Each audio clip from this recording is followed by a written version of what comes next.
اللہ تبارک و تعالیٰ سورہ بقرہ آیت نمبر 103 میں فرما رہا ہے، اتنی بہترین انداز میں فرما رہا ہے، غور کیجیے، یا ایھا الذین آمنوا کتب علیکم الصیام کما کتب علی الذین من قبلکم لعلکم تتقون۔ اے ایمان والو، تم پر روزے فرض کر دیے گئے ہیں۔ اللہ تبارک و تعالیٰ یہاں تک ہمیں خوشخبری دے کر اس آیت کو روک سکتا تھا، اے ایمان والو، تم پر روزے فرض کر دیے گئے ہیں۔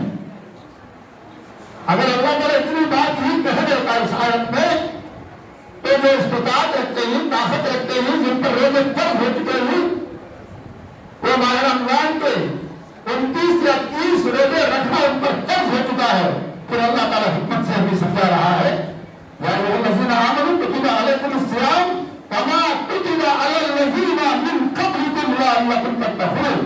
اے ایمان والو، تم پر جو روزے فرض کر دیے گئے ہیں، تم سے اسی طرح تم سے پہلے لوگوں پر بھی روزے فرض کر دیے گئے تھے۔ اللہ اکبر، غور کیجیے میرے محترم دوستو، کیا بہترین انداز میں حکمت سے اللہ تعالیٰ ہمیں سمجھا رہا ہے۔ اے بھائی ایسے ہی، بہن ایسے ہی اس معاملے کو وزن سمجھتے ہیں، مصیبت سمجھتے ہیں۔ ابھی میں نے عرض کر چکا ہوں، کچھ بھائی ایسے ہی استطاعت، طاقت، تندرستی ہونے کے باوجود ماہ رمضان کا ایک روزہ بھی نہیں رکھتے۔ ان پر کتنا گرام گزرتا ہے، یہ مہینہ کیسا خرید ہوتا جاتا ہے۔ کچھ بھائی ایسے ہی اپنی منمانی اختیار کر کے 27 میں سے 3 روزے رکھ لیا، 29 کو ملا دیا، 30 کو ملانے کے لیے 3 روزے رکھوں گا میں۔ کیا یہ برابری کا کھیل ہے دین اسلام میں؟ اللہ اگر اپنی مرضی کے تحت دین اسلام پر عمل کر سکتے ہیں، اللہ کی قسم ہرگز نہیں کرے محترم دوستو۔ اللہ تعالیٰ یہ اتنی بہترین انداز میں حکمت سے سمجھا رہا ہے کہ جیسا کہ تم سے پہلے لوگوں پر بھی یہ روزے فرض کر دیے گئے ہیں، انسان کی ایک عادت، ایک فطرت یہ ہے کہ کچھ معاملہ، کچھ وزن اٹھانے کے لیے اس کو کہا گیا تو وہ پہلے شکتا ہے، اس کو پھر یہ بات کہہ گئی کہ تم سے پہلے کہہ لوگ اس وزن کو، اتنے کیجی کے وزن کو، یہ 50 کیجی یا 25 کیجی کئی لوگ اٹھا چکے ہیں آسانی کے ساتھ، اگر کہہ دیتے تو وہ ایک دم آسان سمجھتا ہے اس کام کو۔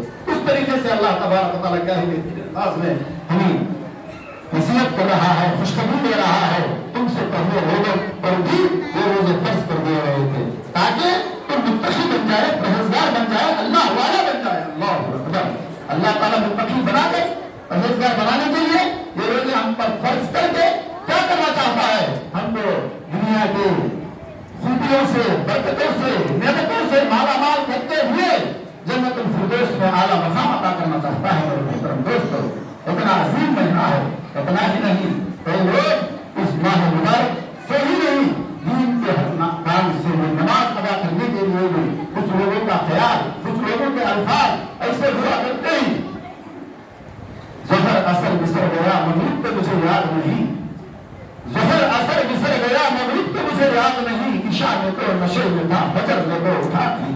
اس طریقے سے ہنسی مذاق کرنے والے بھی دین اسلام کے فرائض اور شرائط سے میرے محترم دوستوں افسوس کی بات ہے، اللہ کے عذاب سے، اللہ کے ناراضگی سے لوگ ڈرنا چاہیے۔ میرے محترم دوستو، اللہ تبارک و تعالیٰ سورہ مومنون آیت نمبر 115 میں یوں سوال کر رہا ہے کہ افحسبتم انما خلقناکم عبثا وانکم الینا لا ترجعون۔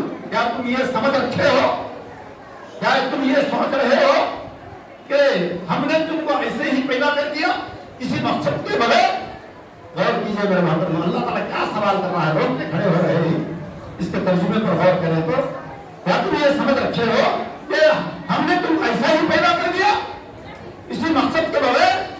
اللہ اکبر، میرے محترم دوستو، پھر آگے چل کر اللہ تبارک و تعالیٰ سورہ ذاریات آیت نمبر 36 میں اس کا کیا بہترین انداز میں جواب دے رہا ہے، وما خلقت الجن والانس الا ليعبدون۔ ہم نے انسان اور جنات کو ہماری عبادت کے لیے پیدا کیا۔ غور کیجیے میرے محترم دوستو، اتنا ہی نہیں، سورہ ملک آیت نمبر 2 میں فرمایا ہم نے موت اور حیات کو اس لیے پیدا کیا کہ آزمایا جائے کہ تم میں سے کون اچھے کام کرے گا، تم میں سے کون کون اچھے کام کرے گا اور کون اللہ کی نافرمانی کرے گا، قرآن کی خلاف ورزی کرے گا، فسق فجور میں مبتلا ہوگا، شرک اور بدعت میں مبتلا ہوگا، اللہ تعالیٰ آزمانے کے لیے سورہ عنکبوت آیت نمبر 2 میں کیوں فرما رہا ہے کہ ہم نے آزمانے کے لیے موت اور حیات کو پیدا کیا۔ اللہ اکبر۔ میرے محترم دوستو، اتنا ہی نہیں، اللہ تعالیٰ ارشاد فرمایا کہ سورہ بقرہ آیت نمبر 3 میں تم سے پہلے لوگوں پر بھی روزے فرض کر دیے گئے تھے۔ میرے محترم دوستو، وہ روزے ایسے نہیں تھے کہ آج کے دن ہم سحری کر رہے ہیں اور تقریباً 12 گھنٹوں کے بعد افطار کر رہے ہیں۔ وہ روزے ایسے نہیں تھے، اگر افطار کر لیے، تراویح پڑھ لیے، عشاء پڑھ لیے، اگر سو گئے تو پھر دوسرے دن افطار کرنا پڑتا تھا۔ میرے محترم دوستو، غور کیجیے، اللہ کے رسول صلی اللہ علیہ وسلم کا تازہ نبوت، اللہ کے رسول صلی اللہ علیہ وسلم کے ہونے کے بعد کچھ سالوں کے بعد سحری بھی اللہ تعالیٰ سنت کے تحت، سحری بھی اللہ تعالیٰ نعمت کے تحت ہمیں عطا کیا۔ میرے محترم دوستو، سحری نہیں تھی پہلے لوگوں کو، بغیر سحری کے وہ لوگ اسی طرح روزہ رکھ دیا کرتے تھے۔ اتنا ہی نہیں میرے محترم دوستو، آج کے دن سویڈن میں 22 گھنٹوں کا روزہ پڑ رہا ہے تقریباً، کسی کنٹری میں 16 گھنٹوں کا روزہ، کسی کنٹری میں 18 گھنٹوں کا روزہ، کسی کنٹری میں 20 گھنٹے، کسی کنٹری یہاں تک کہ سویڈن میں 22 گھنٹوں کا ابھی جو والے میں موجود ہے، جن کا نام واجد بھائی ہے، وہ سویڈن میں رہ کر 22 گھنٹوں کا روزہ رکھ کر آئے ہیں۔ آج کے دن 12-13 گھنٹوں کا روزہ رکھنے کے لیے آگے پیچھے ہو گئے۔ میرے محترم دوستو، سامعین، کیا صرف آخرت کی خوبی ہے روزے میں سمجھ رہے ہیں؟ دنیا کے فائدے میں اللہ تعالیٰ کٹ کٹ کر بھر دیا ہے۔ ڈاکٹر یوشی میری جو جاپان کا بہت بڑا سائنسدان ہے، وہ نوبل پرائز حاصل کیا، الحمدللہ اس کو نوبل پرائز ملا۔ لوگوں نے سوال کیا کہ نوبل پرائز اتنا عظیم و افضل پرائز تو نے کیسے حاصل کیا؟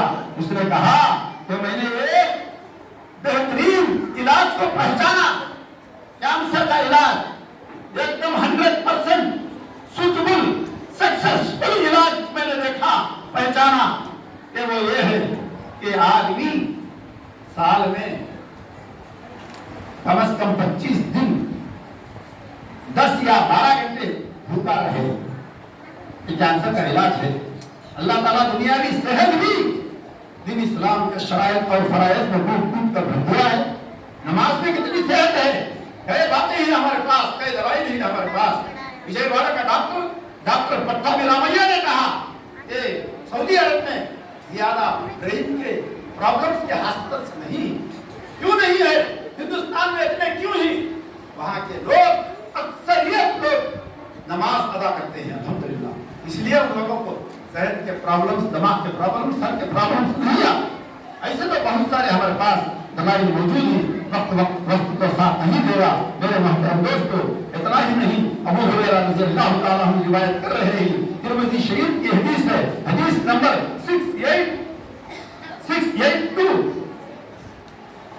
ہر رات ایک فرشتہ اعلان کرنے والا کرتا رہتا ہے، اے نیکی کرنے کے لیے خواہش رکھنے والے، نیکی کرنے کے لیے جو سمجھ رہا ہے تو آگے بڑھ نیکی کرنے کے لیے، اے برائی کرنے والے رک جا۔ اتنا ہی نہیں، اس حدیث پاک میں میرے اور آپ کے نبی جناب محمد رسول اللہ صلی اللہ علیہ وسلم نے فرمایا، ہر رات میں کئی جہنمیوں کو اللہ تعالیٰ آزاد کر دیتا ہے ماہ رمضان کی راتوں میں۔ اتنا ہی نہیں میرے محترم دوستو، روزے دار کی دعا رد نہیں کی جاتی، روزے دار کی دعا ضرور قبول ہوتی ہے۔ بہقی شریف حدیث نمبر 6619، بخاری حدیث نمبر 3277، مسلم 1079۔ جنت کے دروازے کھول دیے جاتے ہیں، اللہ کے رسول صلی اللہ علیہ وسلم نے فرمایا اس ماہ میں جنت کے دروازے کھول دیے جاتے ہیں، جہنم کے دروازے بند کر دیے جاتے ہیں، اور شیاطین کو قید کر لیا جاتا ہے، شیاطین کو جکڑ لیا جاتا ہے، قید کر لیا جاتا ہے۔ اس کی دلیل آپ لوگ دیکھ رہے ہیں کہ مسجدیں کھچ کھچا کر بھرے ہوئے نظر آتے ہیں، الحمدللہ ہم طبیعت خوش ہو جاتی ہے سڑکوں پر مسلمانوں کو دیکھ کر، اسلامی لباس پر دیکھ کر، مسجدوں کو دیکھ کر، افطار کے وقت دیکھ کر، تراویح کے وقت دیکھ کر مسلمان کو طبیعت خوشی سے بات ہو جاتی ہے۔ یہی ہے کہ شیاطین کو اللہ تعالیٰ جکڑ دیتا ہے،